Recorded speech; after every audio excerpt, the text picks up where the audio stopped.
اچھا منصور صاحب، ابھی آپ نے جن مسائل کا ذکر کیا ہے کوآرڈینیشن کے حوالے سے، امپلیمنٹیشن کے حوالے سے، تو اس سے تو یہ خدشہ نہیں ہے، اور جو ہمارا ماضی بھی یہی بتاتا ہے کہ اس میں پھر شاید یہ عمل درآمد نہ ہو سکے اور ایک دفعہ پھر کراچی کے عوام جو ہے وہ محروم رہیں ترقی کے ثمرات سے؟ جی، اس کا بہت خدشہ ہے۔ جو خبریں آ رہی ہیں، جس طرح کی بیان بازی ہو رہی ہے، اور جو کہ اجتماعی رویہ نظر آ رہا ہے ذمہ داران کا، منتخب نمائندوں کا، وہ میچ نہیں کر رہا کرائسس سے، کرائسس کے چیلنج کو قبول کرنے سے میچ نہیں کر رہا۔ جو آپ کالم کا حوالہ دے رہے ہیں، میں نے اس میں یہ لکھا ہے، آج جو میں نے اس کی دوسری قسط بھیجی ہے، اس میں اس کے حل کی زیادہ بات کی ہے کہ یہ کیسے ہو سکتا ہے۔ دیکھیں، یہ سائنس کی بات ہے، اس کو آپ میری ذاتی بات نہ سمجھیں۔ میں چونکہ ڈیولپمنٹ سائنس کا اسٹوڈنٹ بھی ہوں، اور کمیونیکیشن آسپیکٹ سے میں ڈیولپمنٹ کا جو پروسیس ہے وہ میرا ایریا آف انٹرسٹ بھی ہے، ایریا آف اسٹڈی بھی ہے، اس حوالے سے میں یہ زیادہ بات کر رہا ہوں۔ دیکھیں، ہمارا مختلف معاملات کو، مختلف کرائسس کو، مختلف شعبوں کو نالجبلٹی کے ساتھ جوڑنا، اس جگہ متعلقہ جو علم ہے اس کا اطلاق جو ہے وہی نتیجہ خیز ثابت ہو سکتا ہے۔ تو اگر یہ حل جو سائنس ہمیں بتا رہی ہے، جس کے تجربات ہو چکے ہیں، ہمارے ہاں جو ڈیولپمنٹ پروسیس جو ہے وہ انیشیٹ ہوتے ہیں، آپ کسی حکومت کو یہ نہیں کہہ سکتے کہ اس نے کوئی ڈیولپمنٹ انیشیٹ نہیں کیا یا اس کے پاس فنڈنگ نہیں تھی۔ ہمارے ہاں یہ ہوتا ہے کہ جو ترقیاتی عمل شروع ہوتا ہے، جو ترقیاتی اہداف مقرر ہوتے ہیں، وہ کیوں حاصل نہیں ہوتے، اور اس کے الٹے رزلٹ کیوں نکلتے ہیں؟ کہ ہمارے ہاں ڈیولپمنٹ پروسیس جو ہے وہ سسٹینیبل نہیں رہتا۔ سسٹینیبل کا مطلب یہ ہے کہ ترقی کا جو عمل شروع ہوا ہے وہ جاری ساری نہیں رہتا، اس میں رکاوٹیں آ جاتی ہیں۔ وہ کیسے دور ہو سکتی ہیں؟ اس کا ایک علاج ہے، اس کا ایک ہی علاج ہے کہ اگر آپ نے ڈیولپمنٹ پروسیس کو سسٹینیبل رکھنا ہے تو اس کا ایک طریقہ ہے۔ وہ طریقہ یہ ہے جو سائنس بتاتی ہے، ڈیولپمنٹ سائنس، کہ جو ڈیولپمنٹ پروسیس کے انٹینڈڈ بینیفیشریز ہیں، یہ ایک بڑی ٹپیکل ٹرم ہے جو ڈیولپمنٹ سائنٹسٹ استعمال کرتے ہیں، سوشل سائنٹسٹ استعمال کرتے ہیں۔ انٹینڈڈ بینیفیشریز کا مطلب ہے کہ وہ عام لوگ جن کی ترقی مقصود ہے، وہ کوئی خاص کلاس بھی ہو سکتی ہے، کسان بھی ہو سکتے ہیں کسی کیس میں، کسی میں صرف مزدور ہو سکتے ہیں، کسی میں اربن پاپولیشن ہو سکتی ہے، کسی میں رورل پاپولیشن ہو سکتی ہے، اور سب مل جل کر بھی ہو سکتے ہیں۔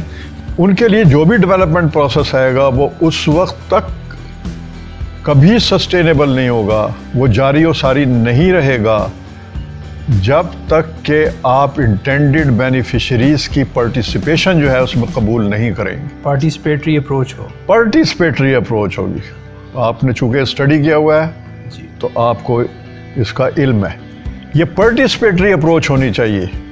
یہ جو سیاسی اپروچ اختیار کی جا رہی ہے، اس کے برعکس آپ علم سے مدد لیں، آپ تعلیم سے مدد لیں، جو کنسرن باڈی آف نالج ہے اس سے رجوع کریں، وہ آپ کو بتائے گی، سکھائے گی۔ ایکسپرٹ جو ہے وہ اس کو آپ کا پورا ڈیزائن اس کو بنا کے دیں گے کہ یہ پارٹیسپیٹری اپروچ کیا ہے۔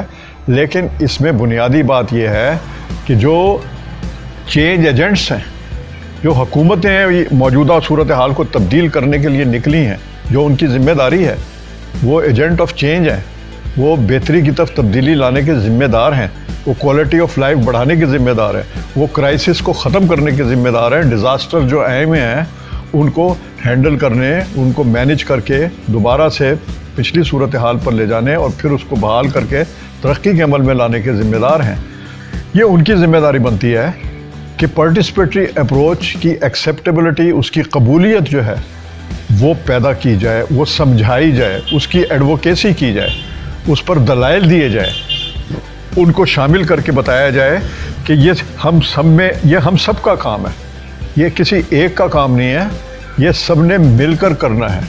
اور اس میں سب کی جب بات ہوتی ہے تو یہ اس میں انٹینڈڈ بینیفیشری کی نمائندگی جو ہے وہ غالب ہونی چاہیے. مسائل کی نشاندہی بھی انہوں نے کرنی ہے, جو پالیسی بن رہی ہے اس میں بھی انہوں نے شامل ہونا ہے, جو فیصلہ سازی ہو رہی ہے پالیسی کی روشنی میں اس میں بھی وہ شریک ہوں گے, اور جب امپلیمنٹیشن ہوگی اس میں بھی شریک ہوں گے, اور مانیٹرنگ تک میں کہتا ہوں کہ اس میں ان کو شامل کرنا چاہیے.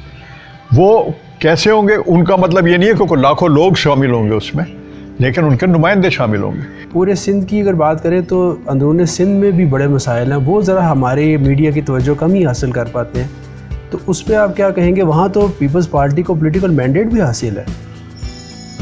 دیکھیں جی, یہ تو میں آہ بھر کے کہوں گا. جی ٹھیک ہے, سندھ میں جو رورل ایریاز کی جو کنڈیشن ہے وہاں نظام تعلیم بالکل برباد ہو گیا ہے, اسکول سسٹم تو بری حالت ہے, صحت کا سسٹم تباہ ہو گیا ہے. کچھ ہاسپٹل بڑے اچھے بنائے ہیں سندھ گورنمنٹ نے, جس کو انہوں نے آئیکن کے طور پہ وہ پیش کر رہے ہیں, بڑی اچھی بات ہے, بہت اچھی بات ہے, لیکن یہ بہت ہی محدود ہے. یہ بہت جتنا اچھا ہے اتنا محدود بھی ہے, کیونکہ اس کے بینیفیشری جو ہے وہ زیادہ تر آتے ہوں گے رورل ایریاز سے بھی, لیکن شہروں والے زیادہ بنتے ہیں. ان سے پوچھا ہی نہیں گیا, کبھی پوچھا نہیں گیا کہ بھی آپ کی ضرورتیں کیا ہے. پارٹیسپیٹری اپروچ نہیں اختیار کی گئی.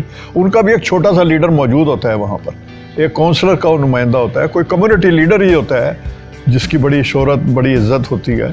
ان سے جا کر کبھی نہیں پوچھا کہ آپ کے مسائل کیا ہیں. تھر میں جو قحط پڑا میل نیوٹریشن کی شکل میں, اور جو انفینٹس نیم مردہ حالت میں یا مردہ حالت میں پہنچائے گئے تھے بٹھی میں, تب پتہ لگا کہ تھر کی صورتحال کیا جا رہی ہے, غذائی صورتحال کیا ہے وہاں کی. اور غذا موجود تھی, یعنی جو مائیں تھیں, جو بچے تھے وہ نیم فاقہ کشی کی حالت میں تھے, غذا موجود تھی, گندم کے سٹوریج تھے, سپلائی کا نظام تھا.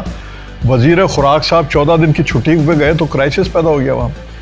نہیں تو مصوری صاحب, یہ جو اتنا کہا جاتا ہے کہ پرائم منسٹر بڑے سنسیئر ہیں, بہت کنسرنڈ ہیں کراچی کے حوالے سے, اور نظر بھی آتا ہے کہ ان کے جو بیانات ہیں ان سے معلوم پڑتا ہے کہ وہ شہر قائد کے لیے بڑے فکر مند ہیں, لیکن وہ ایک غالب کا شعر ہے نا کہ رگوں میں دوڑتے پھرنے کہ ہم نہیں قائل, جب آنکھ کھی سے نہ ٹپکے تو لہو کیا ہے. تو کیا یہ آپ کو لگتا ہے کہ یہ آنکھ سے ٹپکے گا یا یہ رگوں میں دوڑتا رہے گا؟ نہیں, وہ آئی ڈونٹ نو, رگوں میں تو ان کے دوڑتا ہے کافی کچھ. اچھا, ہاں جی, وہ جو رگوں میں دوڑتا ہے ان کے, اس کو ان کو عملی شکل دینے میں بڑی مشکل ہے. اس کا نہ انہیں تجربہ ہے, نہ وہ بنیادی طور پر ایک سیاسی شخصیت ہیں, اور نہ ان کے پاس ٹیم ہے. نہ ٹیم والا تو خیر بات ہی نہ بات کریں, وہ تو بات نہ یہ کریں. دکھتی ہوئی رگ ہے, نہ ان کو ٹیم بنانی آتی ہے, نہ ٹیم کسی دوسرے طریقے سے بنی. یہ مسائل تو ہیں. جی, لیکن سنسیریٹی پر میں وزیر اعظم صاحب کی بالکل کسی قسم کا کوئی شک نہیں کرتا. جی, ان کی دیانت پر کوئی شک نہیں کرتا. ان کی جو غریبوں سے ایک ہمدردی اور بڑا سیریس کنسرن ہے, میں اس پر پورا, اور یہی آخری امید بہت سے لوگوں کی ہے کہ شاید اس کی برکت سے کچھ نکل آئے تو نکل آئے. کچھ نکلا بھی ہے. یہ دیکھا نا, یہ جو کووڈ-19 کا معاملہ ہے, اس میں سمجھتا ہوں میجرلی انہوں نے کچھ زیادہ اس میں ٹیم ورک بھی نہیں شامل کیا. جب شروع میں انیشیٹ کرنے میں بڑی سنسیریٹی سے انہوں نے کہا پیسے ویسا جتنا لے آؤ, سارا جو بھی جتنا بھی نکلتا ہے دو, تو وہ نکل آیا, وہ خون نکل آیا آنکھ سے بھی. اچھا, ٹھیک ہے نا جی, وہ آنکھ سے ٹپک پڑا.